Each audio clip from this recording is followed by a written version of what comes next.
Paul Bloom, Happy New Year. Happy New Year to you, Bob.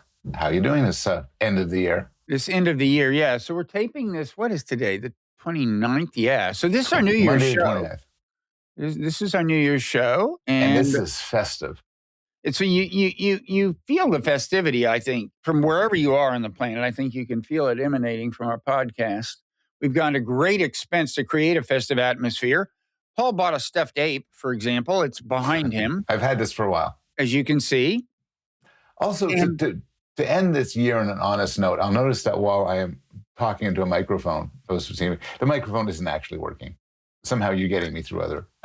That's true, isn't it?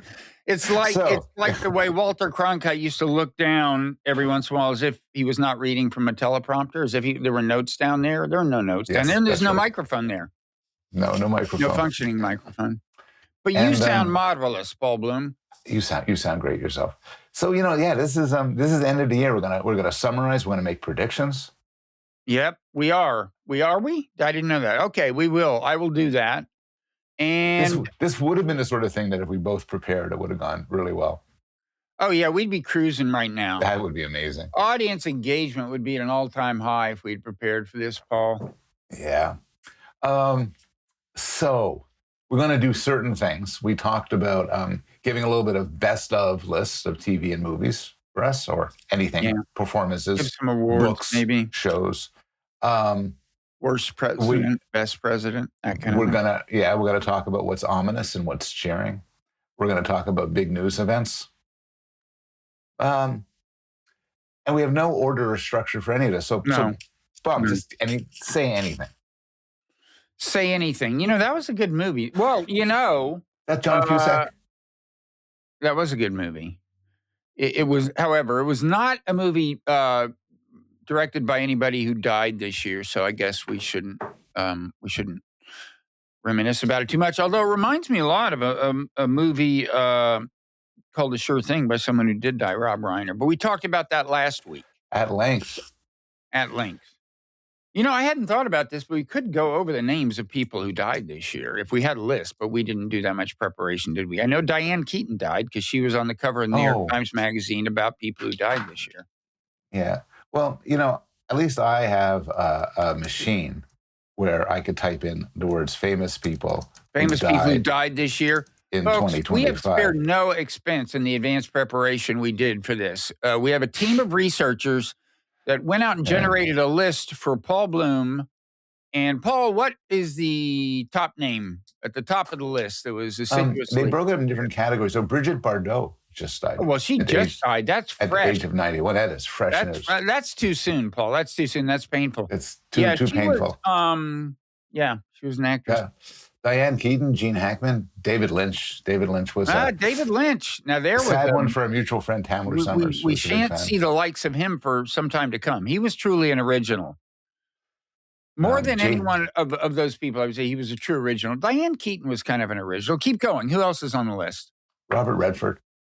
He was, kind of original. I mean, he went and did his own damn thing. He could have just been a handsome actor, but instead he started this independent film festival. That was great. And he directed somebody who loves me a lot say he's kind of my lookalike. They love you a whole lot, Paul. you don't see it. That I would not take their word for anything from now on. It seems distorted.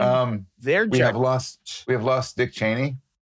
You do remind me of Dick Cheney. Yeah, who told you that? Yeah, that's what I wanted. No, we have lost Dick Cheney. Oh yes, we lost him. That's sad. Because he was a great hunter. He was great. He was a great guy to go hunting with and just pal around with. He's more than shot a man in the face joke. He's also man-sized safe, which I think we talked about before. Man-sized safe, yes. In some inventory of his office included a phrase, man-sized safe. Who knows? Maybe somebody he went hunting with is in that safe. Ozzy Osbourne? That's kind of sad. Did he really bite the head off a chicken, or is that just a myth? I thought it was a bat. On stage, supposedly, right? That couldn't have happened. Wasn't it a bat? Bat? That's disgusting. Ozzy Osbourne bite the head off of a dove. Oh my God, it was a dove. But they say he did it? It passed the fact check? So anyway, Ozzy Osbourne was What group was he in? Not Black Sabbath. What was he in? I thought it was Black Sabbath. Oh, could have been. Nah, it's too weird. Yeah. Biting a head. But Black Sabbath was too classy to be biting the heads off of birds, I think. I think he must have been with somebody else. Anyway, who else died this year? Jane Goodall.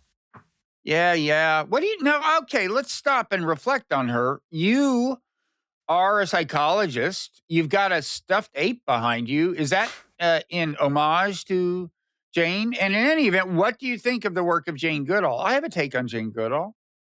I'm not that familiar, but I think she was this great defender of primates and a wonderful popularizer of the science of studying them, and a great I'm understanding she's an all-around great person. I think she would like to be thought of as a significant researcher, and yet you didn't mention that part of her life at all. If she were a man, would you have mentioned it, Paul Bloom? I would have, because many, for whatever reason, many primatologists are women. Many people who work in the field of primatology, many of the great scholars are. Now, am I right that her early research had what she later herself deemed a somewhat overly generous reading of ape nature, and that she thinks that some of it was naive, or am I making that up entirely? I don't know. It could have been true. My understanding is when I've heard her talk about these things, she tends to get things right in a realistic kind of way. I think she does now. And for all I know, she always did. And I'm wrong about that hazy recollection. Who knows? But, there is value in observing them in the wild.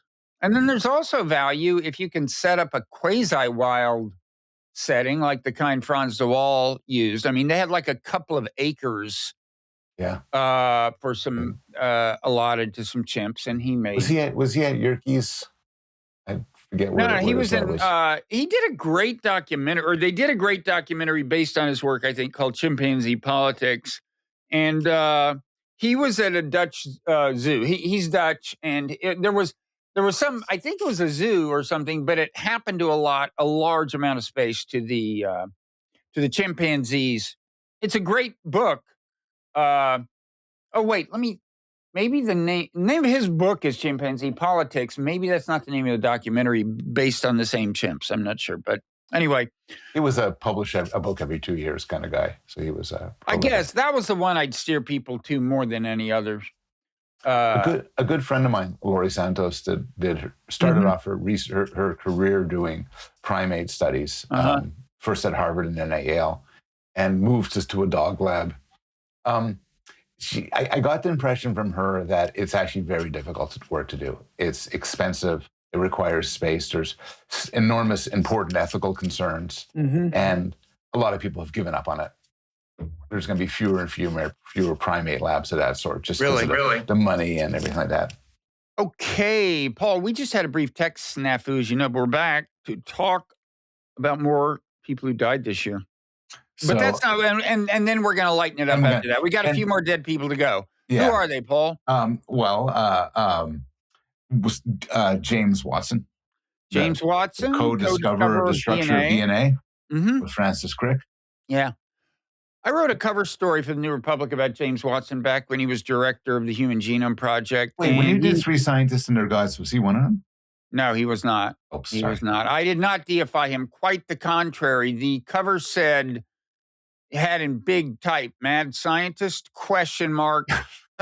And the answer was kind of yes. He was kind of, he was eccentric. Anyway, he came to hate me for that. I later heard about bad things he had said about me.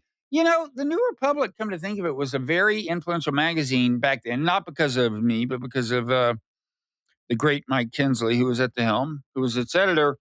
And that piece could have played a role in shortening his tenure as head of the Human Genome Project. I don't know. It was not flattering. It was not flattering. Was that the piece that came out with his, I think, his racist views? I didn't. I remember there were a few quotes that came back to haunt him, and I may have played a role in helping them do that. I don't know. What I remember is something he said about the Japanese that was kind of unflattering. he just wasn't. He should not have had a politically sensitive job. He just he was, all you had to do is read The Double Helix, which is a great book. Yeah. His account of the discovery of DNA, to realize that he's not a very politic person. He says things that piss people off. So Francis Crick went on to do, I think, pretty influential work on consciousness, among other things. Did Watson's scientific career continue after his, seminal work? Well, again, he was head of the Human Genome Project. I don't know that he did anything scientifically. I don't know that Francis Crick, really did either. He had, the directed panspermia hypothesis about how life got started on Earth, which was this kind of conjectural thing. I guess he wrote a book on consciousness called What the Astonishing Hypothesis. Yeah. But I don't know. Wasn't that just, what was that? That was just kind of like Dan Dennett, it could have a material basis or what? No. Of course it could. I don't want to sort of your sideways. By the way, I liked him. I actually had a phone conversation with Francis Crick. I liked him quite a bit. He was a very nice, charming guy, kind of the opposite of Watson. Watson was perfectly nice to me. He was just, a lot of people found him offensive. Anyway, Francis Crick was a great guy. One thing he said to me was that was it Frank or Franklin, who, Franklin should have won the Nobel Prize, although I think she had died by the time it was awarded, maybe, and so couldn't have under their rules. But Watson describes in the book, The Double Helix, when he basically, I guess, stolen his to sneaked a peek at her intellectual property, which was this. She had done these. Is it X-ray crystallography photos or something? Anyway, she had taken these pictures of what turned out to be DNA, and she had not. They were working in the same lab, but they weren't really collaborating, I think. And he just snuck in her office and looked at them. And that was a big boost. And anyway, Francis Crick said he thought she should have shared in the Nobel. And he was a very nice guy. Huh. I wrote a piece about the two of them for Time. That was the occasion for calling Crick. Okay. So let's shift gears. Wait, Brian Wilson and Sly Stone. Sly Stone of the famous Stone. Hats off to Sly Stone for, although not inventing the phrase different strokes for different folks, popularizing it. Probably imparting the critical momentum. I think without the song Everyday People, that would not have become a thing. And then Brian Wilson died, and Beach Boys, a lot of pretty songs. And it's funny, the Beach Boys are held in reverence by so many knowledgeable musicians. For reasons I can't claim to totally comprehend, but I never understood it either. To hear them mentioned along with the Beatles and it has to do with their harmonization, partly, I think, the vocal stuff, and I don't know what else. But anyway, they did do a lot of pretty songs. So yeah. Okay, what are we moving on to? We are moving on. Charge here. We'll just take this out of order, and we will move on. You pointed out to me that it is the end of 2025, which is a nice sort of natural unit. The 100 years breaks up in 4 25-year units. We have ended the first quarter of this century. What do we predict when we meet up on 2050? This day to say, hey, let's talk about 2050. What will we have? What will we have covered? What are your predictions for the next 25 years? My main prediction is either we will see a degree of global governance that right now seems unthinkable to people like you, Paul Bloom, or the world will be a total chaos planet. And AI will be one of the things that wreak havoc on it. That's my prediction. One of the other folks, choose.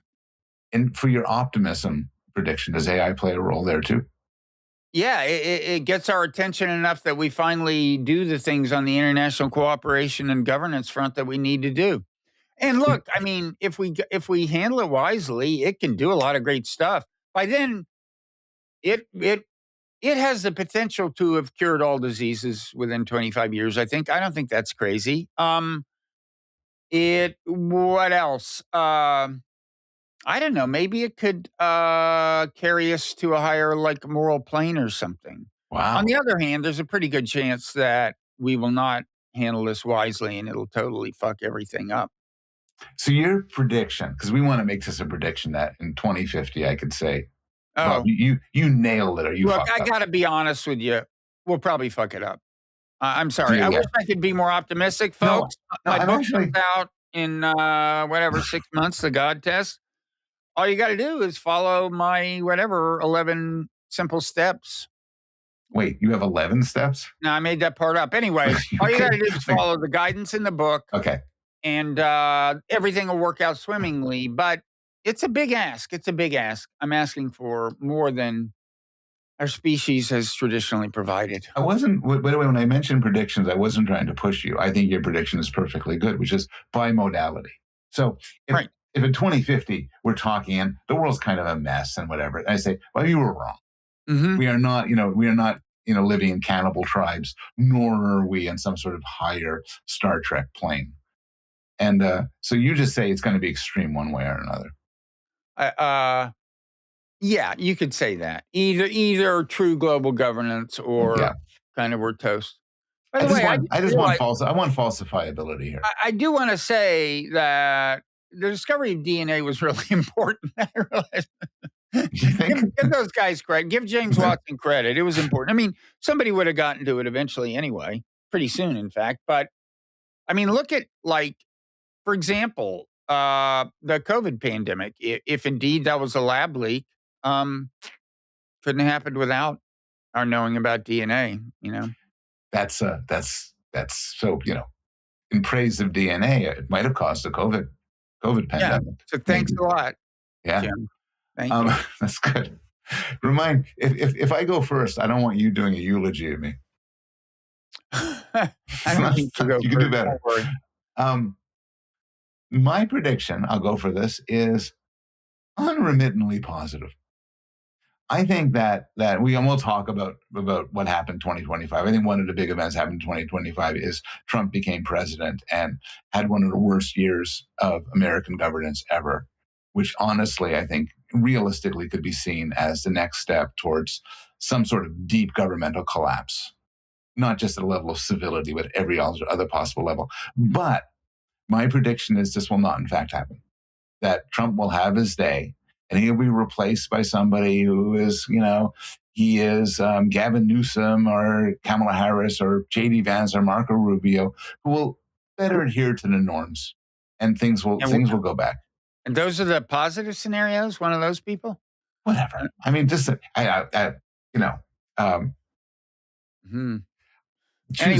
a name. Whatever.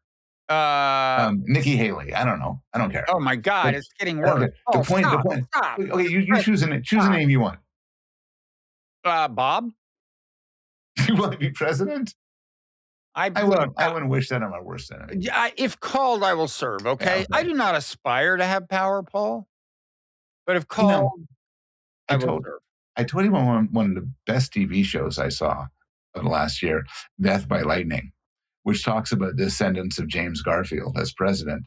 And I'm sure I told the story, but he became president totally by accident. He was asked to give a nominating speech for somebody at a Republican convention. He gave a really good speech. Almost as a joke, one person put his name in. But you got to win a majority. There was no majority. And then the next vote came in and 10 people put their name in for him. This could happen to you. That's what led me to be in the homecoming court in high school. I was originally a protest vote, but there I was in a tuxedo at halftime of the homecoming game. I was a Duke.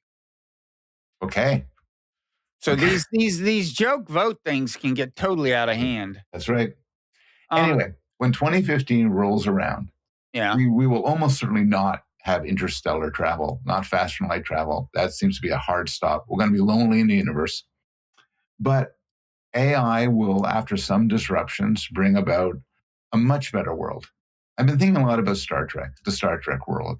It's supposed to take place in the 23rd and 24th centuries due to not AI, but I think replicators.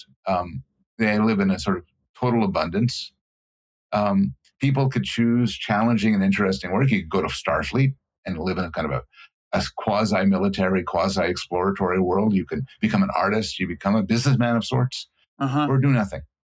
And it is a world where no one suffers from want, at least within the Federation of Planets. Nobody, everybody gets health care and child care and food. This is the and world water. you see for us. Just to be clear, I mean, I don't want to interrupt. 25 years from now. For 25, us, 25 years. 25 years from now is where we are. Oh, great. Okay, the great stagnation has ended. There will be this acceleration of human progress. It is going to be wonderful. Yeah. Well, I wish you weren't wrong. We're going to be talking, and you're going to be very happy, somewhat elderly man, though in better health than you are now due to AI enhancements and longevity. With your loving family around you, and you're going to say, Paul, you nailed it. Okay, well, I'm glad to hear that. But if we're both right, that means we will have global governance. Otherwise, it won't. I'm fine with global governance. Yeah, well, you're Canadian. I mean, that's an easy sell, right? You're Canadians are big on. We don't have much governance at this point. But you're big on like the United Nations, right? We are big on the United Nations. Yeah. We are. So, yeah. Now, as of for the last 25 years, what do you think of this as its designation? The first quarter of the first century of this millennium, folks. This is pretty momentous. This is something I tried out on a podcast with Nikita Petrov, is saying that the significant thing about this quarter is it is when the attention of human beings began to be directed by algorithms. It's like the algorithmic attention age, AAA. Social media, right? Mm-hmm. Which showed up around 2000. Facebook showed up around 2007 or something. And, the social media algorithms are AI driven. Facebook didn't originally have these, but pretty quickly developed them. Nobody understands really what, exactly how they work. You just give the machine the goal of maximizing engagement within some constraints, and it does it. But we did start letting machines tell us what to pay attention to. And I really think that is kind of novel. I mean, yep. Our attention was being directed before this, like by media organizations and by this and by that. But there were people making the decisions about how to try to direct our attention, like advertisers, like they were, you would like the New York Times would sell ad space and some human beings at an ad agency would say, well, the New York Times has this kind of demographic, so let's put this ad there. So that's what was shaping our attention in olden times. And now a new force has entered, and it's just gonna like hyperscale with with large language models and chatbots and everything else that is to come. And that is one of our great challenges. It really is. I'm serious. Like, to maintain your cognitive sovereignty, as some of us say, in the face of this onslaught of AI manipulation. Manipulation is a strong word. I don't want to cast aspersions on AI, but yeah. I like that. That's what I think the most significant thing possibly about the first quarter. There are other candidates, I mean, something related, which is, I look at my life now, and somebody summed us up in some sort of Twitter post where, I wake up and I look at the small screen for a while. Then I go to work and I look at the medium-sized screen for about 8 hours. I go home and I spend some time at the large screen for a while. Then I go to bed and look at the small screen a little bit more before I go to sleep. Which is that for many of us, our engagement is mediated by screens and not the world itself. Yeah. That's a real difference. It is a real difference. But even then, I mean, when screens first entered our lives with conventional TV, even then, it was people making the decisions about what would be on there and, and so on. It's all changing, Paul. It's all changing. Spotify, I mean, we were going to go through a thing where we talked about most ominous and most auspicious development in various realms. I think a kind of ominous development is that apparently Spotify is they're on board with the AI generated content because it's a better business model for them. And I don't think they're seriously trying to keep it out or even to label it, are they? I mean, I don't know. I shouldn't speak out of school. I haven't followed this, but I know that in sort of the top 100 songs now, some of them are AI generated and not secretly. Some are explicitly AI generated and people like it. And I think there's always, not always, but for some amount of time, there's going to be a proportion of people who simply reject anything that's AI created. But there's going to be a lot of people who don't, who just say, do I like it? Yeah. And I think the second number, the people who don't care, is going to go up and up and up. But see, this is why, well, I don't know. I mean, that actually could lead us to that little list that an AI generated for you of things that happened, significant things that happened this year. But let me step back and I'll tell you another difference of what happened from 2000 to 25. I was looking this up a little bit before. You and I live among a small population of extremely privileged people living extremely privileged lives. In 2000, about 30 to 40% of the world were in extreme poverty. And there's a lot of debates over how to calculate extreme poverty, but their life sucked in a material way. They didn't have enough food to eat. They were hungry. They didn't know if their children would starve to death. Now it's 1 in 10.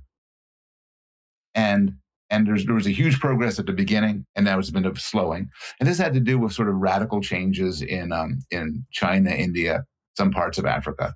And this is an extraordinarily good thing. And it is. I mean, it doesn't touch us. Well, it does touch us in any direct way. It does touch us because, and I do think it's a great thing. And I'm basically pro trade and commercial engagement, which is what led to it. But there was a flip side for America, which is that some workers who used to have jobs had more trouble getting them because they were going to low wage countries, and income inequality grew and so on. So, and then Trump. So there was kind of it had a flip side, but I try to remind people that it had that positive, that our experience had that positive flip side. I mean, we also had a lot of positive consequences that we didn't really notice, like cheap, affordable goods, you know. And look, working class people buy goods too. In fact, it's a bigger component of their expenditure, the kind of goods I'm thinking about. So I think our lives are much better in certain ways right now. Your average American, forget about the very poor, your average American than they were in 2000. Yeah, I mean, better is it's hard to gauge. I mean, it depends on what you mean by better. The average standard of living has certainly grown. Yeah. But again, more air conditioning has grown too. What? More air conditioning. More air conditioning. That's great. Yeah. It's kind of an interesting thing to focus on when you're in Canada, but whatever. I'm glad you appreciate it too. When I was a boy, Bob, my parents had an air conditioner in our room that was very cold. The room was very cold. The rest of the house was blazing hot. And my sister and I would sneak into the room and close the door right afterwards. So the colder. But now people have central air. They have cold air wherever they want it. Yeah, so you can't sneak into your parents' room, or you wouldn't. So, by the way, on the screen thing, I just want to say quickly, we just bought a TV, and I want you to guess. I'm guessing your TV is bigger than ours. It was the first one we bought in like 15 years. So it was the first OLED screen for one thing. Oh, very nice. But what would you see? Let's guess each other's screen sizes. This is great entertainment. I don't know mine. You don't know yours, but it's big. I'll bet you're 65 inches. That sounds about right. We're renovating, so there's going to be a new wall. So we're going to put an even bigger. We're going to put in a frame TV. That's a TV, but it's also art. Oh, you're great. looking puzzled like you've never heard this before, but and then it's just in its default, it shows artwork. Cool. So you're going to get a whole new TV as part of your expensive remodeling? Yes. Yeah. So yes. I'll bet you're going up to at least 75 for that. I bet we are. I bet we are. TVs have gotten much cheaper. Much cheaper. Everything. Well, all tech things have, or at least on a kind of per feature basis. Yeah. Candy, on the other hand, not so much. Really? Oh, yeah. Huh. I mean, look, when I was a boy, Paul, wait, this isn't good content, is it? This is Talking about how much cheaper things were. Okay, let's cancel. Let's get back to our New Year's celebration. So that thing you asked that AI this thing, I did. that AI to list important events this year, and we both thought it was a little self-centered.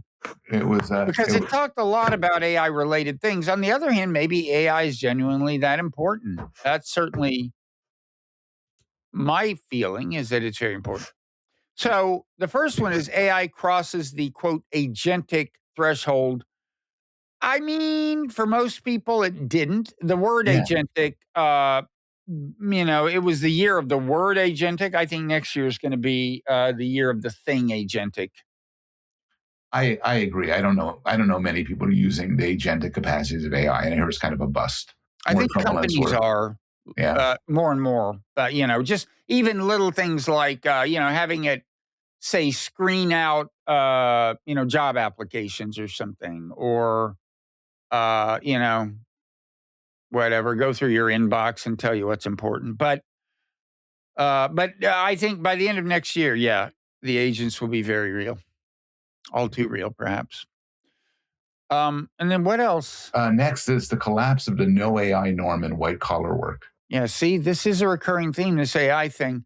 That's an interesting one. I was just thinking about this the other day. I was thinking, like, when as of a few months ago, I said, as far as newsletter content that's AI generated, we'll always be transparent. We'll tell you what role AI played in generating the content. And we have been, but I do wonder, how long will people think there's any point in that? Aren't people just kind of resigned to the idea that everybody does whatever they can with AI or not? I think standards might change. I think there's still people going to insist on it. And I'm not sure. In fact, I know I wouldn't read a Substack or a newsletter that was AI written. Yeah. And if I found out somebody's substantially using it, I mean, I use mine. I talk about this. I use mine to proofread things. I use mine to sort of say, what's wrong with my article? Can you give me some counter arguments? But I write it. And if I found somebody used it more extensively, I probably would not want to read it. Yeah. I was thinking on the Substack issue, I can imagine Substacks I would read that were largely AI generated. I mean, if they were super useful. But more likely, if there was such a thing, I would just generate it myself for myself, right? That's the thing about AI. That's what should worry us all, actually, those of us who create content, is that people just say, you know me, go find what I'd be interested in out there, and nobody will have to subscribe to anything. And it makes one wonder why there will be anything, Paul, if there's no business model in generating content. So, what else? You want to? I mean, we can get back to this list when necessary, when there's a lull in the action. But what about this Trump thing? As you may recall, the year began with Donald Trump poised for inauguration. The inauguration happened. He became the president. He is the president. How do you size that whole thing up, Paul? Not positively. Now, is that the Canadian in you talking? Are you just bitter because we plan to crush your weak nation? You joke about that, but I'm not joking, Paul. That was kind of alarming when your closest and trusted ally, and in fact the most powerful nation on earth, makes gestures about invading you. Mm-hmm. It's the typical Trump chaos of many things. But I wanted to, and I warned you about this, I wanted to focus on one thing, which is in some way maybe the most important news story of 2025 that no one's talking about anymore, which is Trump's cutting of foreign aid, particularly USAID, USAID program. And I was reading this article by Atul Gawande in the New Yorker, and he points out that these programs and associated programs, over 2 decades saved an estimated 92 million lives. And it's this hugely fantastic thing the U.S. has done, which maybe compensates for the U.S.'s sins in other ways. This thing which is extraordinary, supported by both Democratic and Republican presidents. I think George Bush I forget which one, played a big role in setting it up. And Gawande said, there's no chance Trump would shut it down. There's just too much force behind it. There's too much good. It is, out of the $15,000 each American pays in taxes, $20 goes to foreign aid. It's like, why would he cut it? And he slashed it.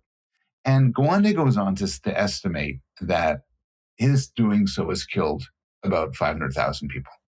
And I don't know how much to trust the numbers. I've heard higher numbers. I've heard lower numbers. Maybe it's 300,000 people. Hell, maybe it's 100,000 people. Somebody who made a decision to stop aid and thereby kill 100,000 people. Mm-hmm. That is a terrible thing. That is, we talk about Israel, talk about Gaza, talk about Ukraine. The deaths are nothing compared to what Trump has caused with this choice. Now, you may say, and somebody could reasonably say, it's not like he went and shot them all in the head. He just took away something that was keeping them alive. And there's a moral difference. And I get that. There really is a moral difference in actually killing people versus taking away something which saves their lives. But still, it is an excellent reason why, if there is a hell, he will end up in it. Yeah, I can imagine a moral defense of it. And since you will not hear this from him, I'll give it to you. The moral defense would go something like, well, I inherited these programs. I deemed them hugely inefficient as a way to save lives. And so I'm going to redirect the money and save lives more efficiently. Now, that second part didn't happen, I grant you. And that's partly because Trump would never have even thought about it the way I just framed it. And in fact, I think, was this partly Elon Musk's initiative? Elon Musk things. And then Elon Musk, when said you are killing hundreds of people, said, oh, don't worry, we'll fix it. We're going to fix it. This is a temporary mistake. We'll fix it right away. And then did nothing. Yeah. No, it's, I think it's, I think almost every president is probably. Elon Musk gets to go to hell too for this. Oh, yeah, totally.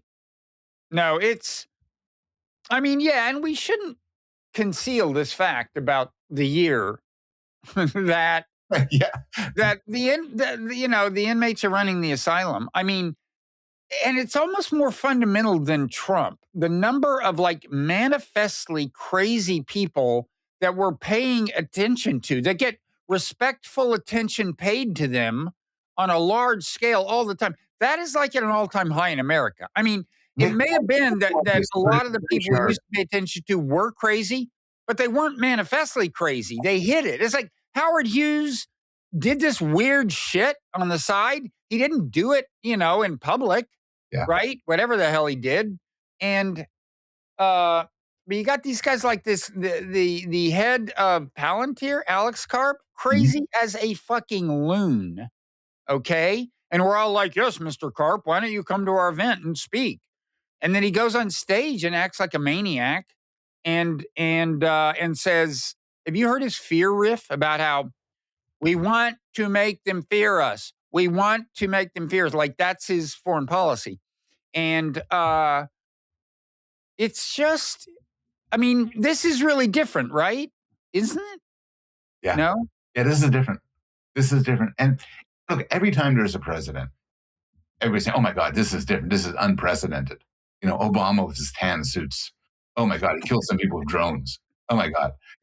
Actually, Obama killed a U.S. citizen without due process with a drone, but go ahead. Yes. But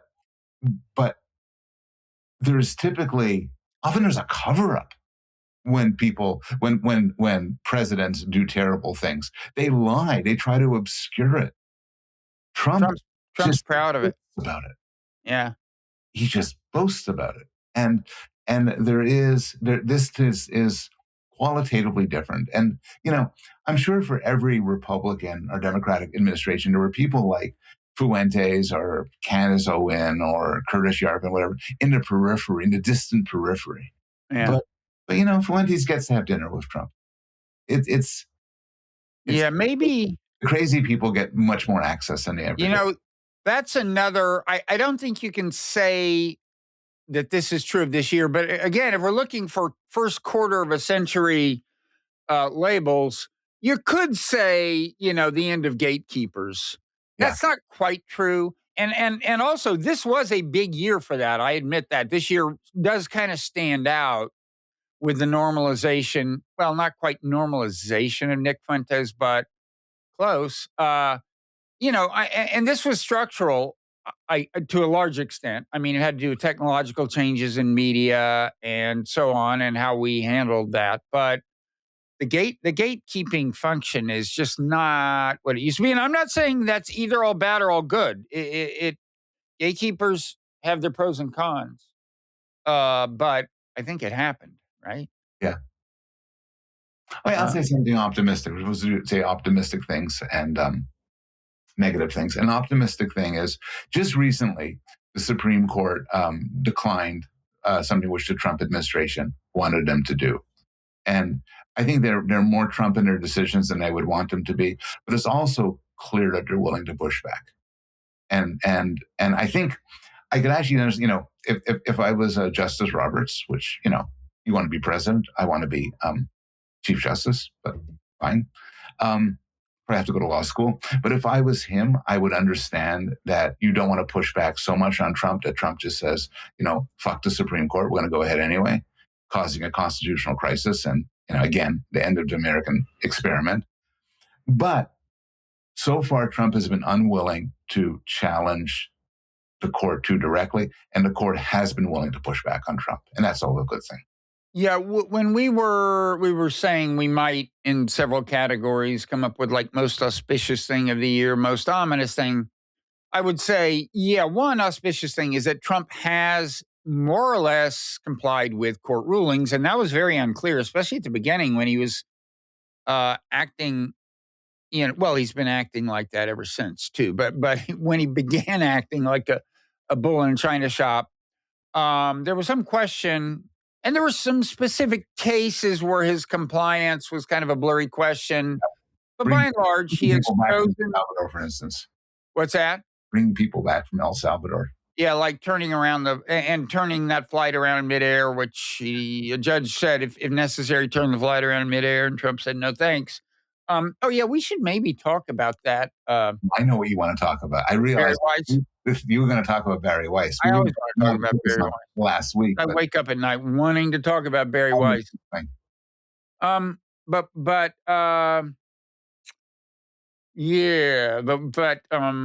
So go for most. But I wouldn't say the Supreme Court has pushed back all that much. They just did on this one issue of what is it, sending troops to Chicago or sending. That's right. But they've been pretty obliging. And in a way, it's not shocking. I mean, that was their ideological commitment. I mean, including Roberts, by the way. I mean, he came up as a judge in the Reagan era as an advocate of this unitary executive theory, which, grants a lot of power to the president. And they've largely stuck with that, I would say, in terms of his power over agencies and so on. He's gotten very little resistance from the Supreme Court so far, although a lot from lower courts. But, and of course, the Supreme Court also, unfortunately, last summer before he was elected, handed down that decision about how basically he's not, you can't indict a president for a felony committed while in office, even after he's left office, if it's part of his presidential. Yeah, but the definition of that seems so broad that it's almost pointless to even mention that part. So anyway, the Supreme Court, I think, has been by and large pretty obliging, but I do think the most important thing is that they at least draw the line somewhere every once in a while, A, and B, that he respects it. And the good news is he really seems to have established the pattern of compliance, and you like to think that maybe it's almost a habit at this point, but compliance with the rulings.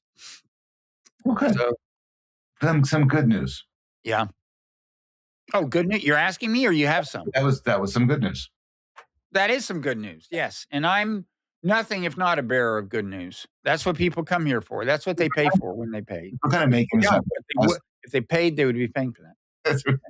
Since we're making this up kind of as we go along, any predictions for the next year?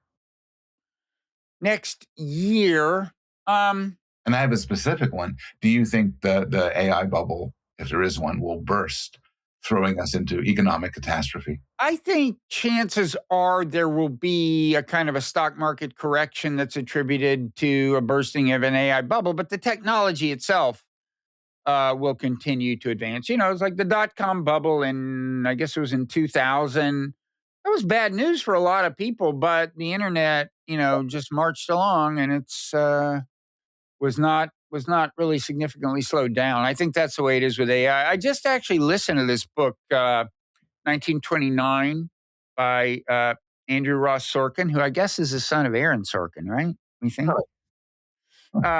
I assume, maybe not, but it's pretty good. And but the AI related message I take from it is the following: it's not about a coming crash; it's about the fact that you just shouldn't pay much attention to the policy recommendations of people who are making a lot of money in any given business, because that's what, with Wall Street, Hoover was taking advice from investment bankers, and they were and they were against, the Fed. Yeah.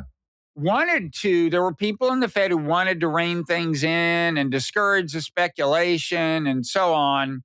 But they did not prevail. The people who prevailed were the people who were making money on the system as it existed. And, it's not an indictment of them that they talk their book. Everybody talks their book. I talk my book. But it does mean we should not continue to let the people in the AI business tell us whether regulating AI is or is not a good thing. Of course, they don't like it. But so far, they've had their day. Carried the day. I find it hard to see serious AI regulations coming down next year. Yeah, me too, because Trump is bitterly opposed to them. Yeah. And, I just heard somebody claiming this represents some kind of heartfelt conviction. I mean, he is a person of conservative sensibility. He doesn't like regulation, but I think this also has to do with the fact that, his Silicon Valley money played a big role in electing him president.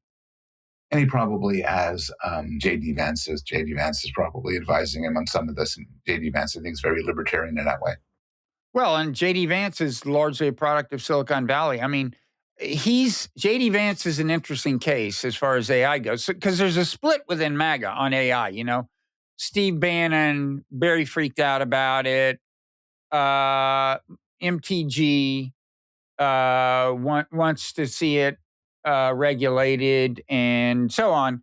J.D. Vance, in principle, by virtue of his upbringing, right, he kind of should be on their side, because his upbringing leads him to be kind of a Burkean conservative who wants to hang on to tradition. I just mean, Appalachia, Heartland, whatever. But then his escape route from that youth, and his was a pretty impoverished youth, was Silicon Valley. So Peter Thiel was one of his first big backers. And so he's an interesting figure. So far, he has been talking up the AI, even to an extent that I think could come back and haunt him when he runs for president in a couple of years, as I assume he will do. But we'll see. We'll see. There's a prediction somebody can make, but I won't. Oh, come on. Paul, do it. There's a reasonable chance of the following. Something in the next year. The reason why I won't make it is I don't think it's next year. I think it's maybe in a few years. AI kills a lot of people. AI is put in control of something, and either through sort of incompetence or malevolence, it kills a lot of people. And that has policy implication. I mean, look, a self-driving car runs over a cat and people freak out. And I actually think this is ridiculous. I think the only question about self-driving cars relevant from a moral point of view is, do they kill fewer people than people do? If the answer is no, they kill more, stop using them. If the answer is they kill fewer, then use them instead of using real people, because nobody wants to die in a car crash. But imagine you get a case then where an AI just kills a lot of people. Mm-hmm. And, It's not crazy that will happen. Uh-uh. And I think that's the one thing. I mean, it's an analogy between nobody cares about, a drumbeat of 1,000 homicides and suicides with guns, but one school shooting with 8 kids and boom, gun laws change. Yeah, well, we've already, in a way, had the small scale stuff with AI. We know of teen suicides that might well not have happened. Now, what we don't know about is the suicides that were prevented because some lonely kid found a friend in AI. I'm sure it's happened, but That's we just you don't know about that stuff. And, enough. but see, Enough kids are talking to AI that no doubt some of them can get worse through talking to AI. yeah, The problem is, some will get, also enough kids are talking to other people, including therapists, and a lot of them get worse from that. yeah, no. And, one of the reasons I think we should go well, the going slow with AI is a feature, not a bug.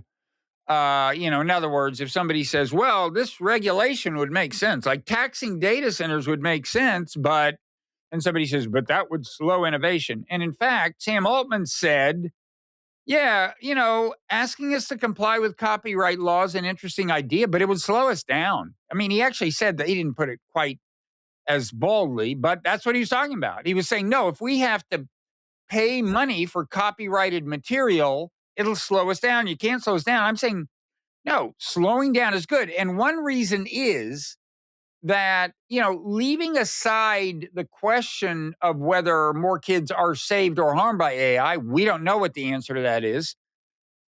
Precisely because some of the harms are more conspicuous, this will be like a social disturbance, something to deal with. And there will be a lot of those.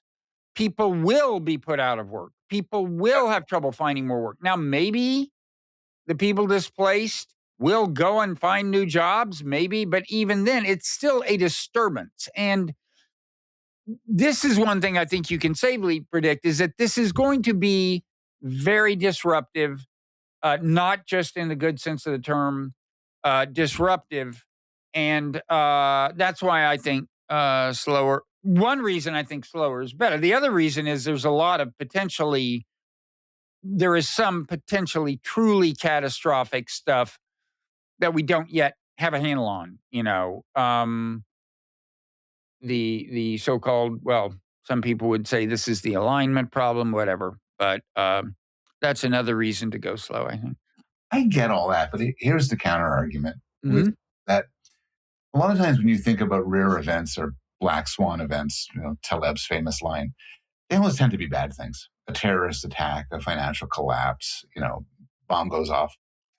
But AI has the possibility of doing surprisingly good things. So yeah, if when AI does something bad, people will revolt against it. But what if, a year from now, 2 years from now, 3 years from now, AI just helps get a cure for Alzheimer's? Well, Yeah. and a lot of people, and I think so. So I listened to a discussion with Sam Altman and Tyler Cowen, and Tyler Cowen is asking about when we use ChatGPT, it's basically Google. Are you planning to get any money off of where it refers you to? So it refers you to a hotel, and they get a cut the way some companies do. And Altman was kind of bored of the whole discussion, and he said maybe we'll get some money from this, but you know how we're going to get real money? We're going to get real money because ChatGPT is going to get better, and one day we'll say, hey, can you solve cold fusion? And I'll say, sure. And we'll make money off of that. We'll make money off of scientific discoveries. And I'm not sure he's right, but there's an optimism there, which if he is right, it could just be incredible. So to people yelling stop or slow down about AI, I got my sympathies. Probably on balance, I agree. But the cost is that these things could have made this a better world. And we're slowing them down. Well, yeah, but it's not like you're gonna stop it. Look, it's all true that it has the potential to do great things, including scientific discoveries. Of course, it's also true that scientific discoveries include things like nuclear weapons, which maybe have been stabilizing. It's complicated, but uh, they also include things like bioweapons. And by the way, another disruptive feature of this is just that the political factionalism it is surely going to create. There's going to be hardcore, like neo-Amish, trying to wall themselves off. There's going to be people fiercely resisting it. There's going to be all these kinds of reactions. And scientific discoveries can have the same effect. Like, if it hastens the day when we have true designer children, right? Mhm. Like, you conceive them in vitro and you pick their traits, but only rich people can do it, of course, at first, and only a subset of those maybe are so inclined. But anyway, then you may start getting, deep genetic stratification, even speciation, and so on. So even I'm just saying, even adapting to the scientific progress can be a disruptive process if it happens too soon. This is Well, what I'm saying. we're not going to, I think speciation is a little bit in the future. Well, But yeah, but we're talking about the prospect of radical acceleration of science. I'm not sure people yeah, appreciate that, but that is what we're talking about. you've touched on kind of a hobby horse of mine. Are you leaving? I would never leave. I say walking away. Or are you getting more food? Did you bring enough for the rest of us?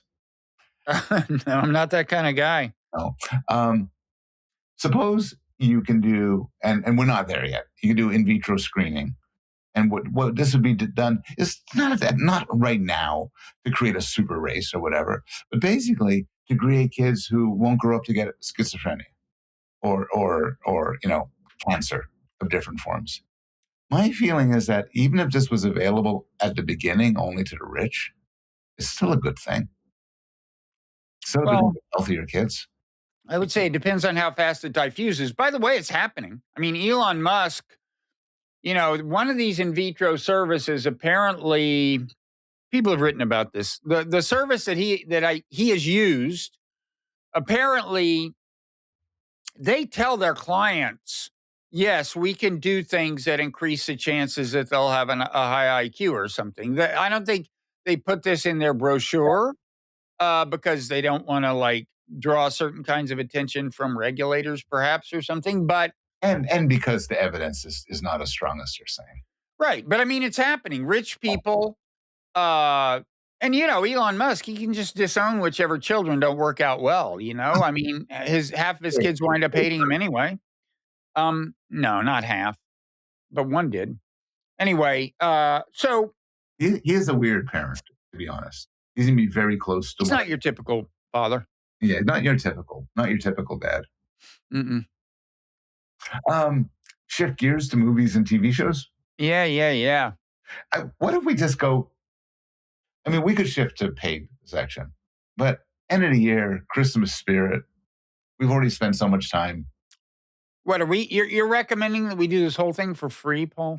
Paradoxically, we might make more money out of it. Paul, People think we're great people. your understanding of human nature is limited. Maybe leaving money on the table.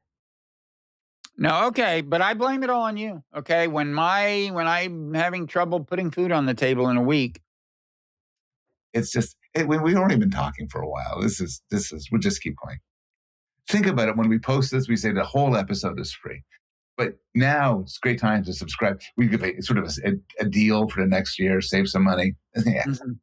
But Paul, I would just point out that whenever we bring down the paywall, it's always the case that we've been talking for a while. So I don't consider that alone a very compelling argument. Like, since we've been talking, we should not go into overtime, right? Actually, we've been talking for like an hour 20 or something. No, we haven't. Are you kidding? No, it's remember we've taped this twice because of the little debacle. God, 50 minutes. Where does the time go? Yeah, there was about 10 minutes. Yeah.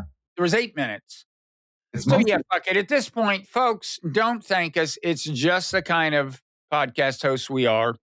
We could even pretend it was paid and then you talk about all your resentments and the people you hate and the lives you've destroyed and everything like we normally do.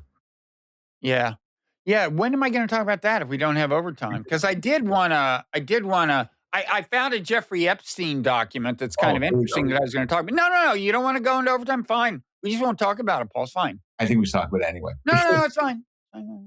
But well, maybe we'll get to Epstein. But first, what are we hoping people will do in gratitude for this that they'll rate and review us? That they'll go rate and review or what? Or I'll tell you what, if they don't have even an unpaid subscription to the non-zero newsletter and the small potatoes newsletter, they will at least rectify that glaring omission. Yes.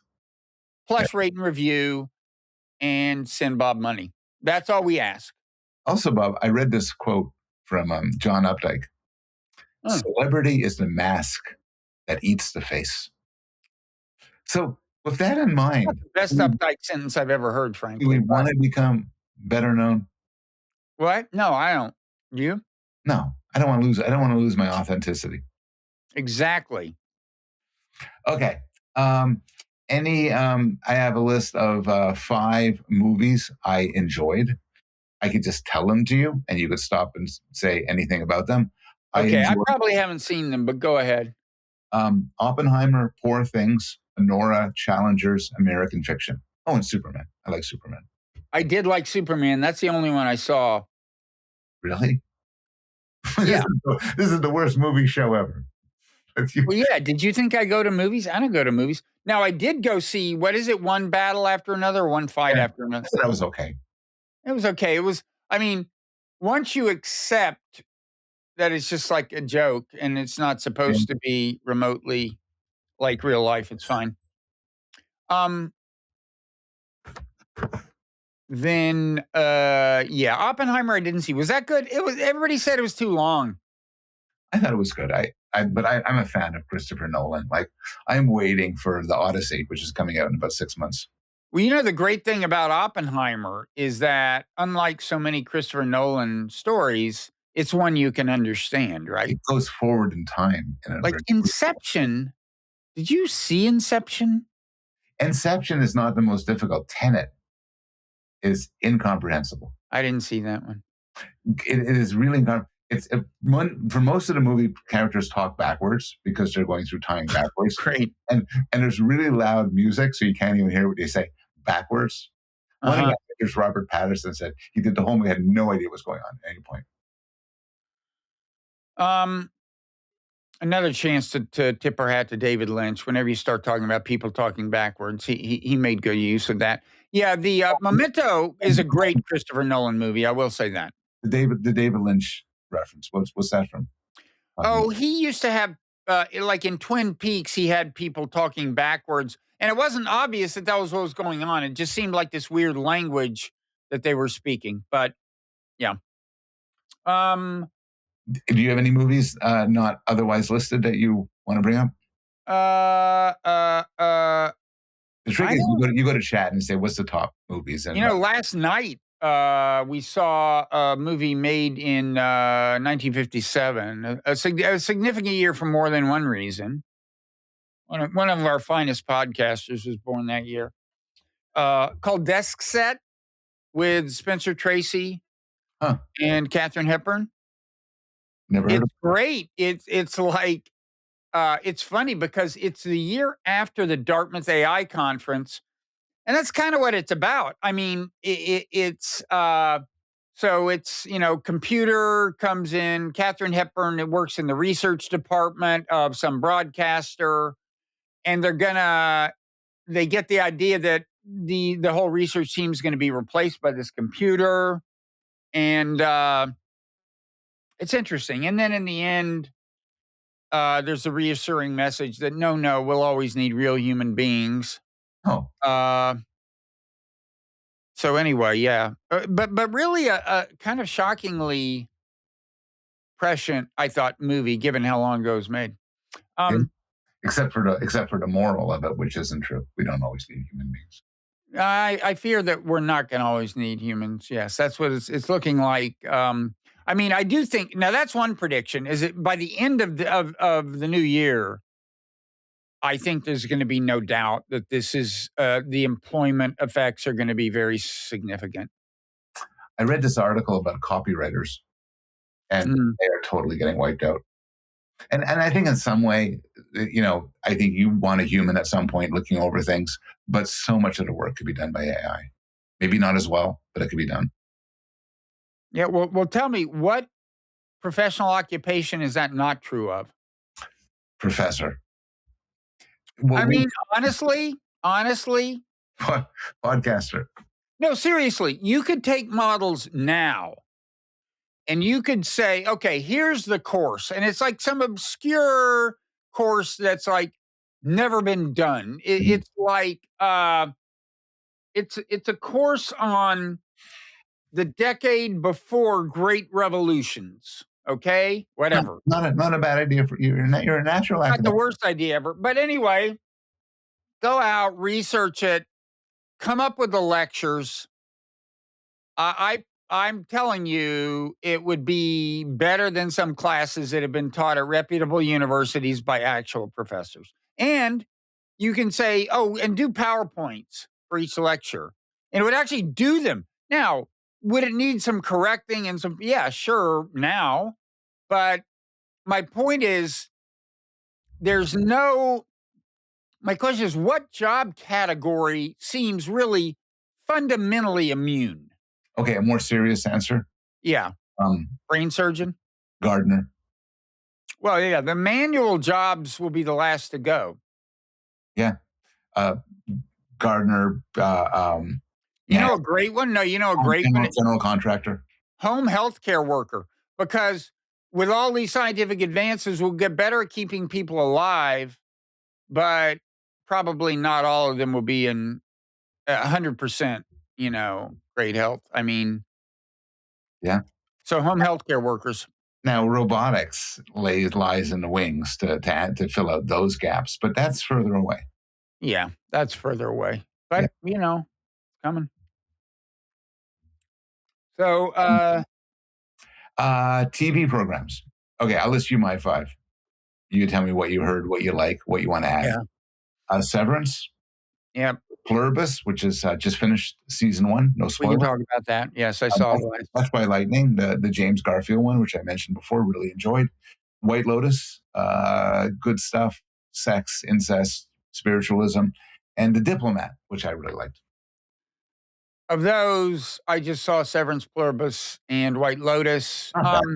My estimation of the last season of White Lotus has been revised upward. At first it just seemed too kind of nihilistic and too much of a downer, but in retrospect, it was really a very adroit and coherently presented cynical view of the world. I mean, it was like,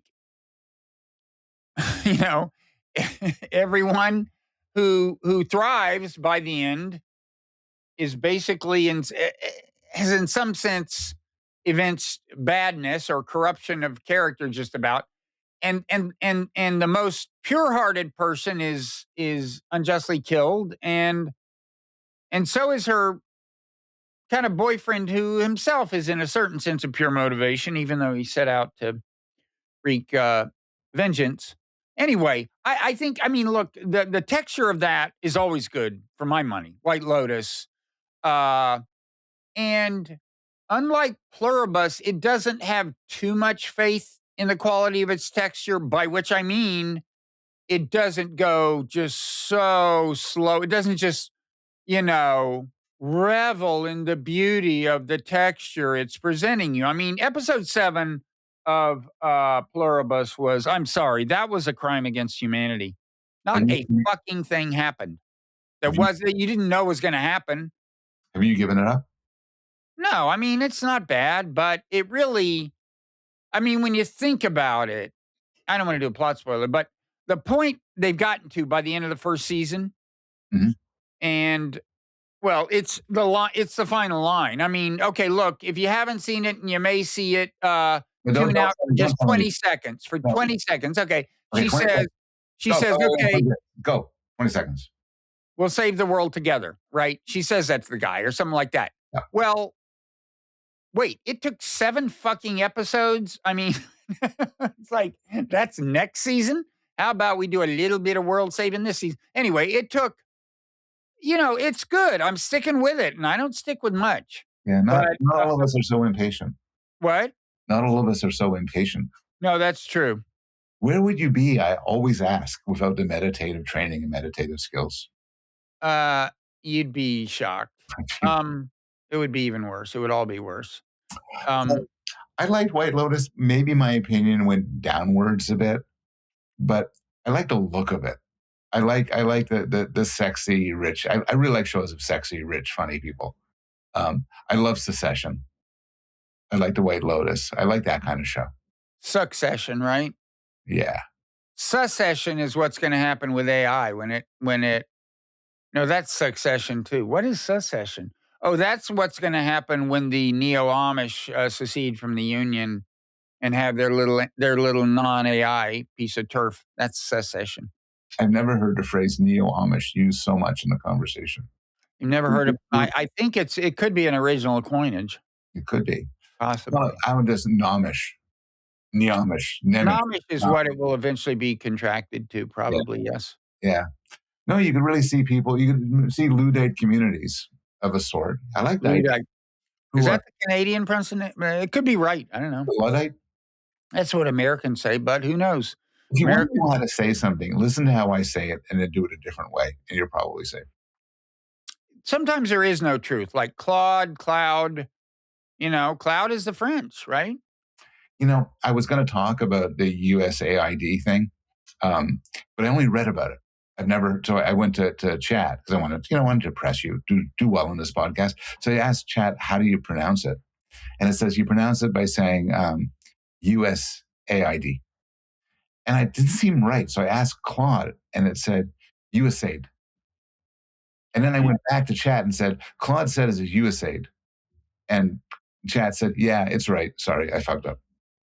I'll bet if you had gone to Claude and said, wait, the other one said USAID, Claude would have said, oh, I'm so sorry. I should have brought Gemini in to mediate. Yep. By the way, you know what can be said on behalf of Gemini? Won the jellyfish contest. Did I tell you this? I don't think so. I was swimming and there were a bunch of jellyfish and where I was swimming. And it was just a weird time when suddenly, like, they were washing up on the beach. The place was full of these jellyfish. So I took some pictures of them and showed the exact same pictures to Claude, Gemini, ChatGPT. Gemini nailed it. The other two were wrong. Claude was momentously wrong because it told me it was the kind of jellyfish that doesn't sting at all. Wrong, wrong, wrong. That's a big mistake.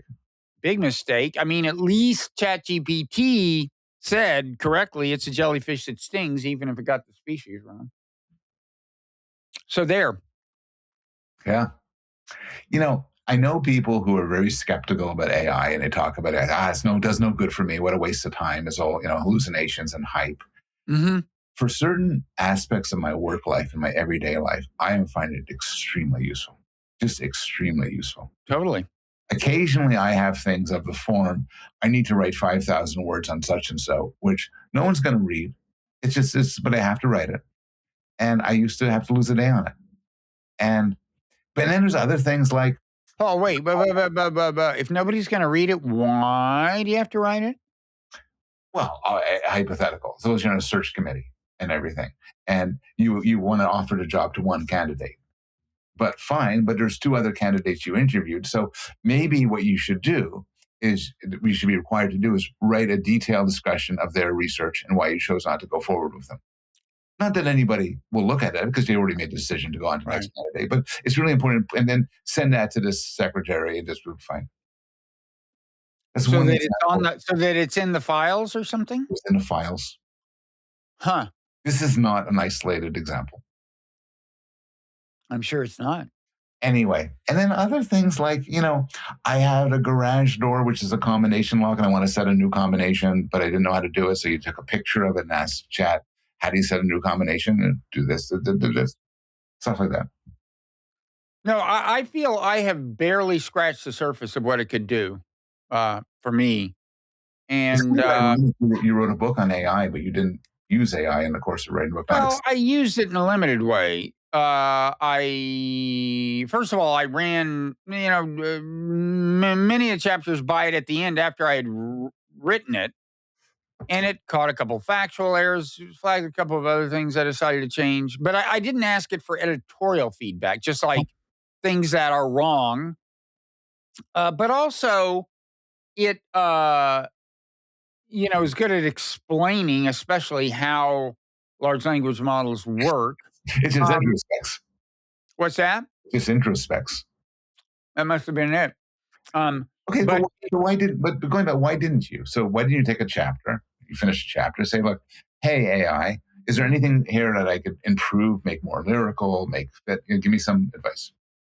You could always say, I probably should have, but I don't know. I thought I drew the line in a place where I can say this was 100% human written. Fair enough. But I could have even then. You're right, because that would just be the feedback you'd get from a good editor. So I could have done that. If I had more time, probably would have done that.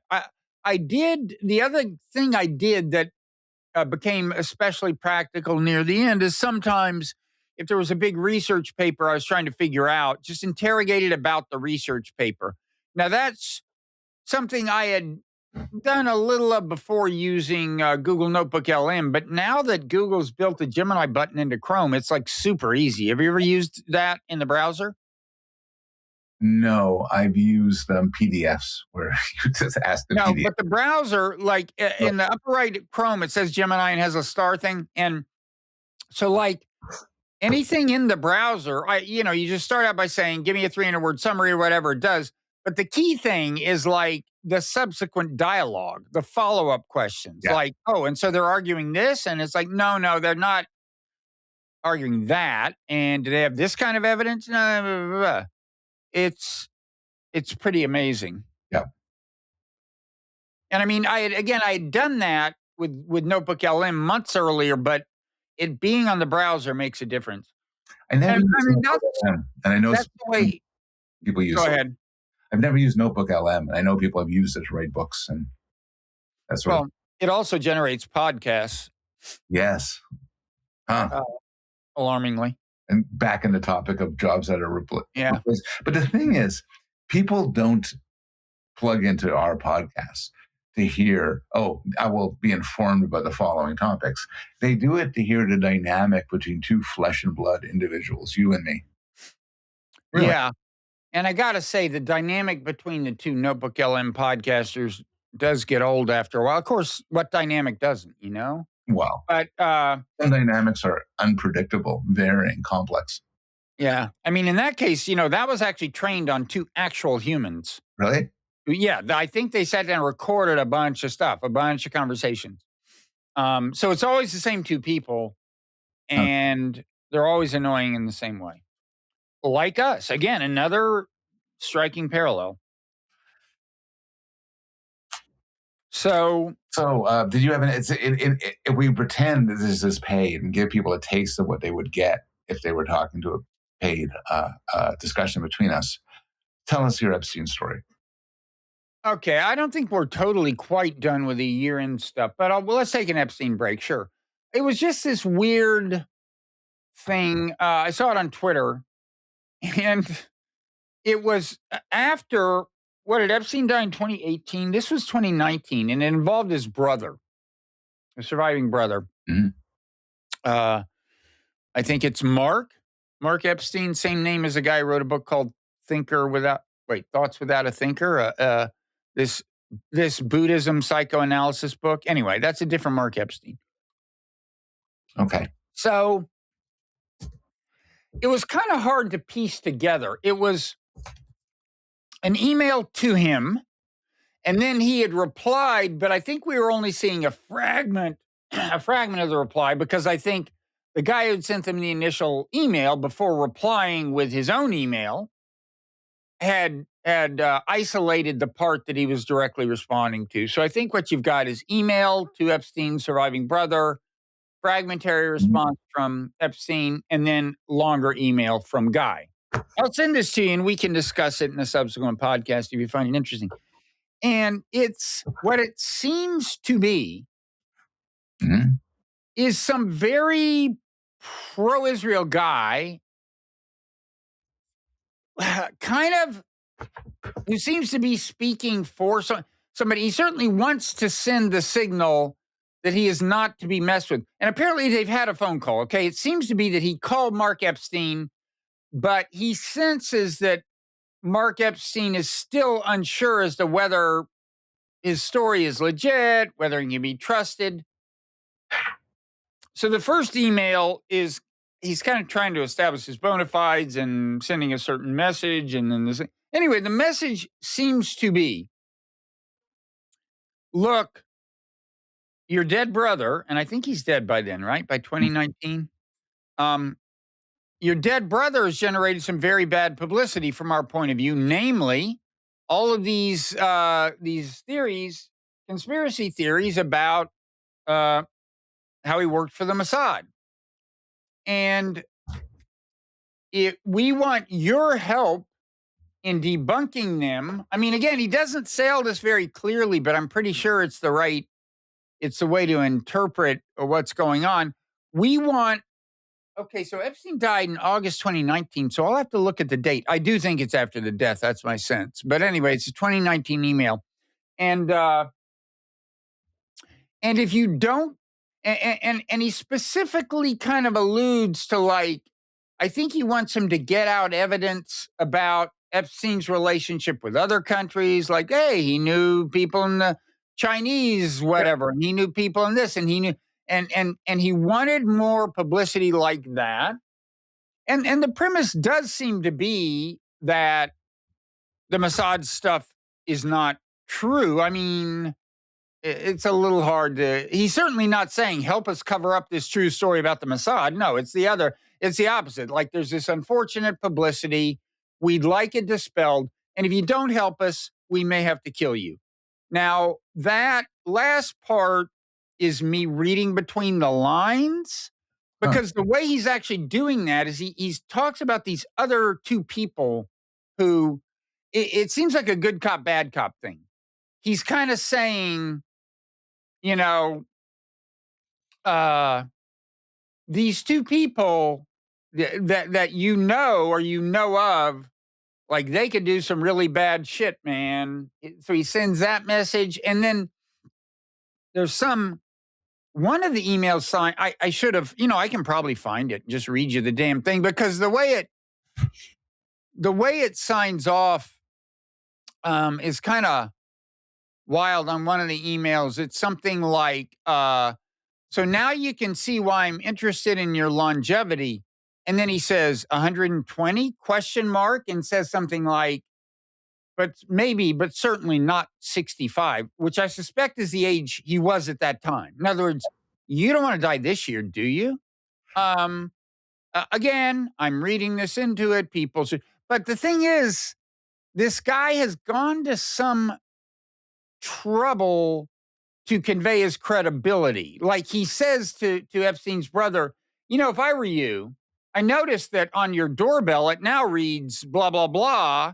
If you're worried about your security, I'd take your name off of that. So he's conveying that, like, I've been to your apartment. I mean, they've never met, I don't think, but he's conveying, like, I've been to your apartment. And he says other stuff that seems to convey, or he or somebody has been to the apartment, that he's got powerful surveillance. I mean, he says, we've noticed there's a vehicle of a certain kind that's been in your neighborhood. I'm not sure you should worry about it, but blah, blah, blah.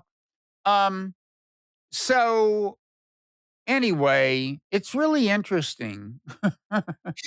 But who knows? I mean, no idea who this guy is. Let's see. Okay, so this is the 15th of August, 2019. This is like, and Epstein died when? The 10th. Okay, so this is 5 days after his brothers died. And this guy's, like, on the case. And let me find that last part. In the first email, you can see why I have an interest in your longevity. 120? ? But at least not 65. Now, I'm not going to look up Mark Epstein's age. I haven't done it, but here's a quote. My concern is for the Jewish people. You are a Jew. I am a Jew. What is to be done to rectify this? You have some things here. It's a weird, it's kind of hard to read. The guy's cadence, and then he complains about some congressman named Hank Johnson who referred to Israeli settlers as termites, and then later apologized for it, I think. But he brings that up. Anyway, it's one of the few interesting things I've seen come out of the document, Tom. Huh, okay. Maybe we'll learn more Again, about it. this guy could be anybody. I mean, he doesn't say who he is. He's probably somebody with a sincere interest in this issue, but there's no reason to believe, you wouldn't have to have a ton of resources to generate these two emails, is I guess what I said. Oh, by the way, on the elsewhere on the Epstein front, a guy I know who knows a lot about this stuff says, the mystery of like, why did Leon Black and Wexner pay him so much money? Yeah, there's a New York Times thing about that, right? What's that? There's a New York Times thing about that. There's a New York Times take, but this guy's take, the intimation has often been, well, they must have been, they were both pro-Israel. They must have given him the money to get something out of it. What this guy said, and this guy knows his way around money, is you have to understand Epstein did give him tax advice that saved him. Now, maybe of dubious legality, but he told him to do this maneuver that was going to save him $240 million. Huh. So when Epstein says, I want $100 million, that's not like a crazy cut. Yeah. So there's that. So my dad invites me to he has a retirement part of, not a community for elderly people in Montreal that he's involved in. And he invites me to give a talk on Zoom in a few weeks, which I want to do. I've done this before. And he asked me what the talk's going to be about. I said, I don't know, like happiness, meaning in life. He said, last week we had a really good guy. I said, what did he talk about? Epstein files. So that's a tough act to beat. I'm going to have to pick up some more Epstein stuff. Do you know who the guy was? We could have him on as a guest. No, just some guy, Okay, you had said before that one of our things we should talk about is conspiracy theories next year. So what on the conspiracy front is going to happen in the next year? And this is your meat and potatoes, so I'm not just going to listen. Oh, man, I don't know. JFK, Epstein, COVID. What else? The next conspiracy theory. I mean, there's been so many great ones this year. I mean, what would you say was the best conspiracy theory this year? I mean, some of the prominent ones were, Charlie Kirk was killed by the Fuentes people. I think that was pretty discredited, but kind of wishful thinking, which is the bad people in your life end up doing the bad things, Yeah. The Trump assassination attempt is always going to be rich with conspiracy theories. Yeah, I mean, I would like to give an award to Bill Ackman, actually, the billionaire guy, for buying into these things so readily. Like, right after the Trump assassination, he was tweeting about a second shooter, like, right away. And the evidence he adduced was so fucking stupid, I couldn't believe it. It was like, there was a recording, and it's like, well, now this shot sounds like it's coming from here, but this shot sounds like it's coming from another angle, like these experts analyze it. And you look, and the recording came from a smartphone, so you can watch the video as the recording unfolds, and you may notice there's a radical change in orientation of the smartphone. Okay. And since they have directional microphones, so of course, if you turn the smartphone, the shot is no longer coming from in front of the smartphone. Okay. I mean, I'm sorry. But anyway, Ackman was also quick to the trigger on remember when the helicopter ran into the airliner at Washington National Airport? Yeah. He was sure it was terrorism. He was like right away, just sure. It's like open and shut case. I mean, this guy is a nut. This is what I was saying. There's so many guys who are nuts. Elon Musk, and many of them are rich and powerful, and they're nuts, but we go around acting like they're not nuts. Folks, they're nuts. Okay, listen to me. Trust me. You can trust me. I'm Bob. You can trust me. They're nuts. I'm not. Maybe says no, not ever. But maybe there's an equal proportion of nuts in the world. They're just Yeah. Look, people who are rich, who have gained some degree of accomplishment in the world, often succumb to the fact that they think that they are geniuses on everything. That's right. Helen Lewis has a nice book on It's the Genius Myth, which isn't a criticism of the idea that some people are really good at certain things. It's a criticism of the idea which is once they're good at certain things, they're all-knowing oracles about everything. And I think the problem is before Twitter, Ackman would be, sitting with his son-in-law and their family, regaling them with his theories about things. Well, now Ackman gets to treat that to the world. I will give a positive and negative thing again. By the way, something you said reminded me. We've been getting assassinations and terrorist attacks on and off over the last, 25 years, say. But now, that's the other thing you could have labeled this quarter century, because 9/11 was in 2001, but go ahead. But they have not been growing. They've just, I think if you drew a line, they have not been growing. They've been, kind of the same amount. So that's the good news. The Charlie Kirk thing did not lead to a whole spate of assassinations. Not yet. I mean, you never know. These things can be a slow burn, but yeah. But here's a negative thing, and I'm just curious. It's the sort of dog that didn't bark. I'm surprised there are not more assassinations by drones.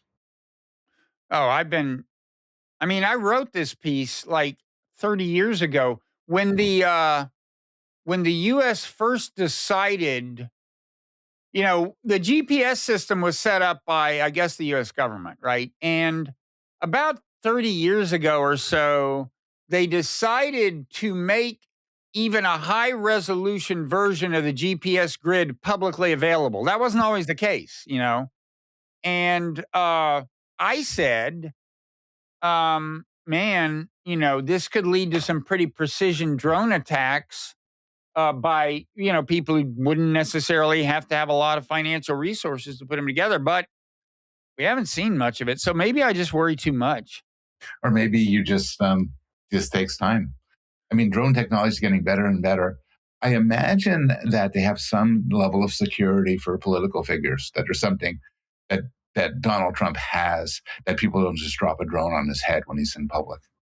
Yeah, maybe. I have heard, I'm sure they do, people like that. I have heard that there is some pretty elementary regulatory change that would make us all safer, but apparently it'll take somebody actually dying before it gets done. That's the way things work. I'm just wondering whether the next Luigi Mangione thing would be, some rich guy's walking to his car and a drone slams into his head.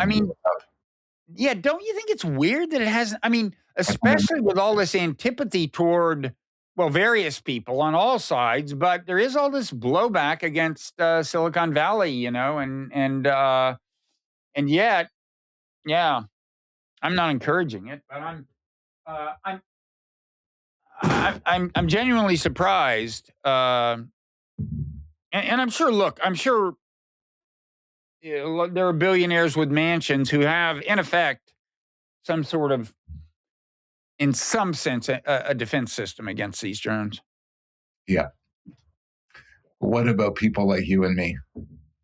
We are not high value targets, Paul. Yeah, we have been failed by our lack of impact. We're low value. This is why I try to keep the subscription numbers down on my newsletter and podcast. Do you know, a security measure. Celebrity, it's the mask that eats the face. Exactly. You could have been a great writer. That's a good line. But wait, I got to think about this. So that's Updike. Celebrity is the mask that eats the face. I'm sorry, but I don't think that's all that great. Is it? Am I missing something? I think it rings. It covers up your face, but soon it eats into it. If you're not watching it, I get that part. So anyway. After all, he did say it eats your face, Paul. I get that part. It eats your face. Well, on that note, Oh, wait, the party's just starting, Paul? Are we going to midnight? Oh, yeah. Yeah. I mean, let's see. No, it doesn't. It doesn't. Well, it certainly, this has to go on until I locate the stop record button, and it looks like that could be a while. Yeah. Oh, I know what happened is, yeah, the Epstein document obscured it. Oh, well. So wait, anything else? Foreign affairs, auspicious, ominous. I think it's auspicious that Trump and others are recognizing that China has some cards to play to, and uh, basically it's in our interest to stay on reasonably good terms with them. I think maybe China hawkism has peaked. I'm not sure, but there are signs of that. Uh, on the other hand, we just apparently sold a shitload of arms to Taiwan, or agreed to, and in response, China is staging these intimidating military exercises around Taiwan. I would just point out that I do think you could make the case that the reason Vladimir Putin invaded Ukraine, or what the straw that broke the camel's back, was his sense that the de facto NATOization of Ukraine, which involved, weapon sales, joint military exercises, blah, blah, blah, was just going to get worse and worse. So if he was ever going to act, he had to act. Now, that is the double side, the flip side of the porcupine theory of, saving Taiwan. Like, just if they're bristling with weapons, China won't dare, is the porcupine theory. And I would just say, if China thinks you're going to keep sending them weapons forever, they may decide that now is better than later. But enough about me, Paul. What else? Do you have anything else to say? Well, I don't want to get into Barry Weiss unless you really, really want to talk about that. Barry Weiss. Well, the CBS thing. I heard the debate over the CBS thing where I heard people arguing she's a toady to Trump. She wants to suck up to Trump, so she wants to kill this anti-Trump story. Or is it that CBS is doing some sort of business deal and wants the Trump administration to be fond of it? Or is it that she honestly felt the story wasn't ready, wasn't properly sourced, wasn't ready to go? And my feeling is I'm against unicausal theories. Probably a bit of both, a bit of all of those things. Different motivations, some principled, some unprincipled. Now, wait. People work. If you're going to argue that journalistic scruples played any role at all, I'm going to have to refresh your memory about the piece in the Free Press, which he runs, called "I Was Stabbed in the Eye Because I'm a Jew." Now, Paul, we discussed that piece. We discussed it. We discussed it at length. We did the whole frame by frame thing. And that may well have been our lowest moment. Even after the unearthing of the video that proves beyond doubt what bullshit that story is, the story is up there. They did change the headline, but which no longer says that, but the first sentence still says that. And the amazing piece of audacity, this is Trump-esque in its audacity, is they embedded the video in the piece. Like, I guess that's their version of a correction, that they can always say if you complained about it, but no, we put the video in the piece. Well, okay, but how about just like a formal retraction of the piece or correction or something? Anyway. But anyway, we discussed this, you and I, Paul. And discussed this at length. And this was actually, I was on, I think, on your side or something. I determined that they, looked very closely at the video. And it was really conspiracy, and it felt a good conspiratorial feeling, this rush of, getting the data and establishing that the narrative was wrong. It was very exciting. You were actually to the left of me in your interpretation, because I thought it was possible. So what it was a guy, a pro-Palestinian protester. There was a procession of these protesters. To their left were, I guess, some pro-Israel demonstrators, and I think they knew they were pro-Israel demonstrators. This guy was waving a flag back and forth.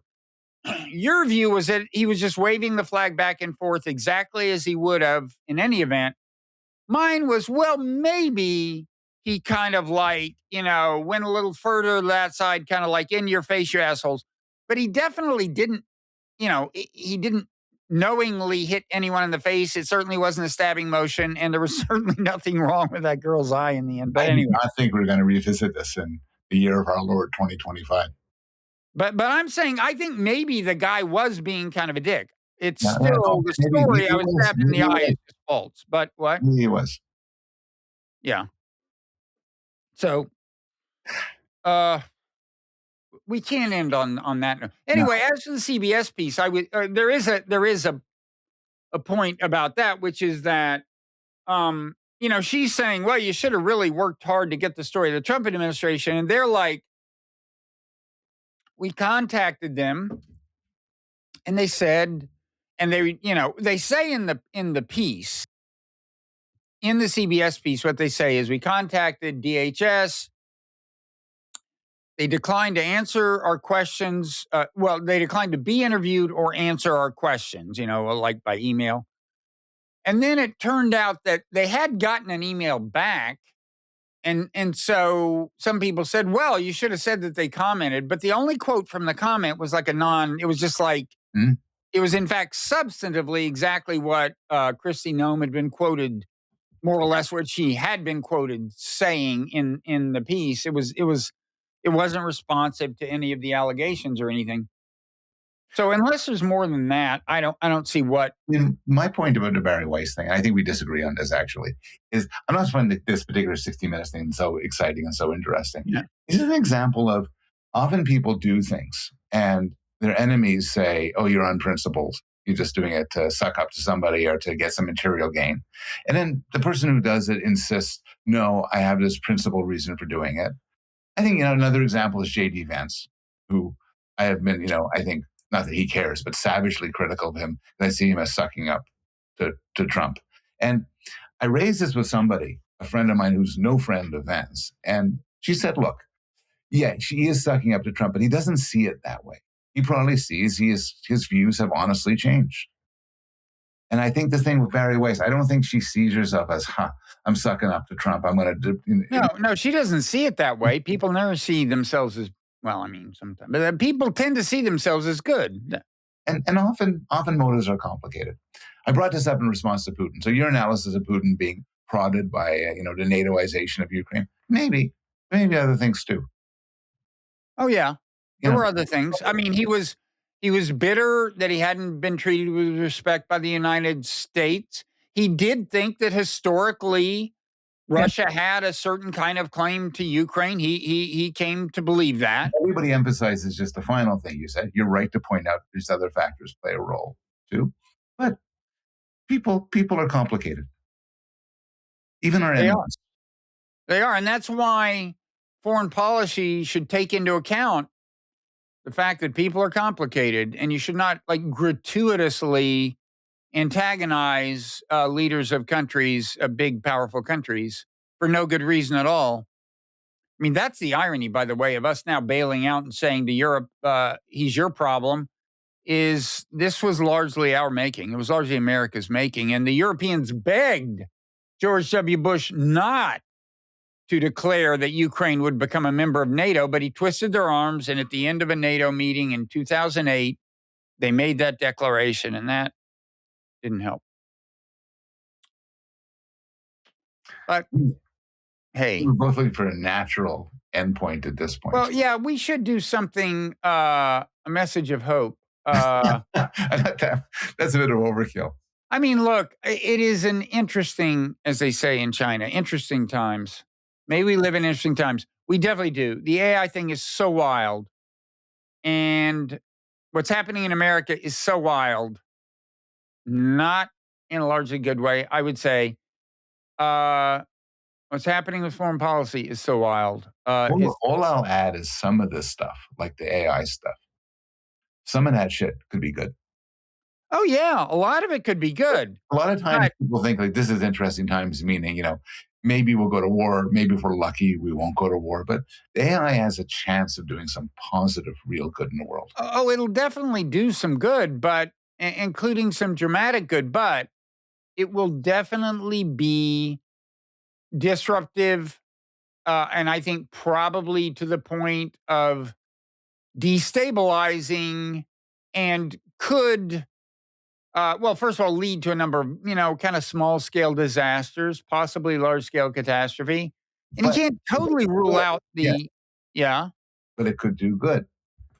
Oh, so you're saying we should end with you saying that instead of me saying what I said? No. Paul, do you have to always get the last word on this damn podcast? Tell you what. Here's what I Yeah. suggest. I'm going to say something really positive, and then you could end. No, and then you want me to just shut the fuck up? Is that what you're saying? No, I want you to say something positive also. So here's the positive thing I will say. Oh, shit. I don't know if I can do this. You think about it while I talk. Okay. You don't have to pretend to listen. But I've been like, I spent 2025 like I spend all my other time. I read a lot of stuff on Substack. I listen to a lot of podcasts, watch YouTube videos, read books. And the quality of what I read is really fucking good. This is because I'm lucky enough and sometimes, smart enough to avoid the 99.9% of stuff, which is pure slop and garbage and crap. Mm-hmm. But there's some really good, really smart people out there writing. How do you know they're people and not AIs? Whatever they are, I like it.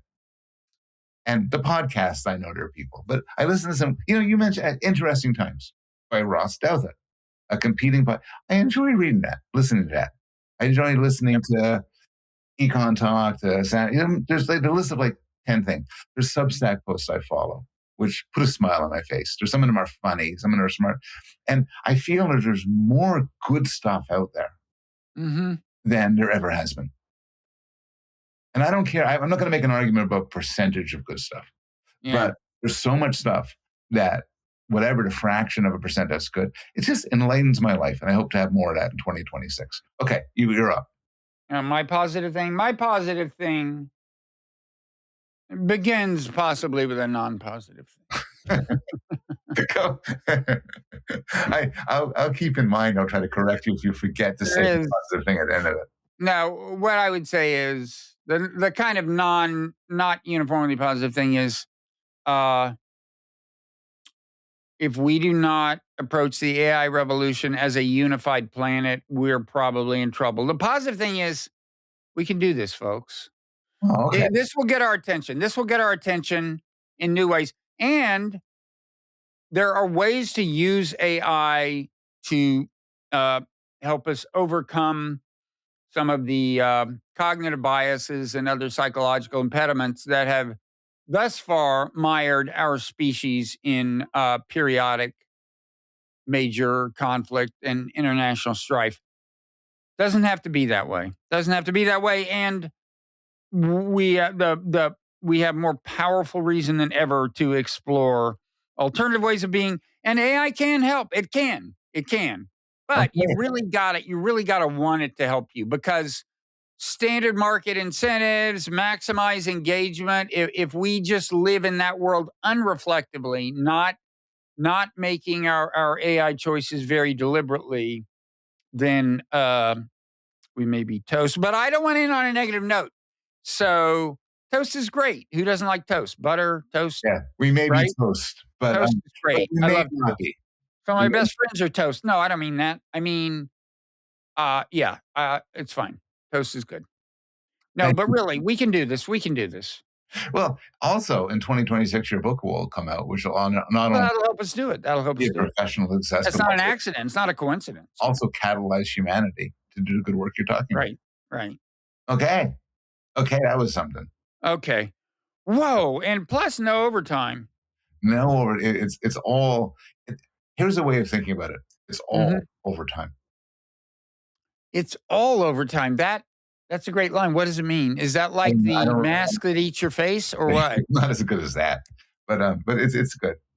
It's all premium. It's all good. So it's like saying it's all good. It's all good. It's all the whipped cream. It's all overtime. It's all good.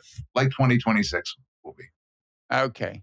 So Happy New Year to everybody. Really, seriously, if you listen this long. Oh my God. That's one of the warning signs. I got to level with you. You should seek this counseling with like an AI or something. If you listen to us, if you listen to all of us, you're a very nice person, and it was great to have your company. You are. Hey, let's do a shibboleth, which we haven't done in a long time. Shibboleth, yeah. Okay. Mask. So if people use the word mask.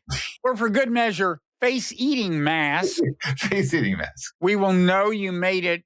Just work it in inconspicuously in a comment on YouTube, on the newsletter, or review, rate and review. Just inconspicuously work in the phrase face-eating mask. And only you and we will know what that really signifies. Here we go. Right? Okay. All right. Happy New Year. Happy New Year. Happy next quarter century. And we'll still see people in the new year.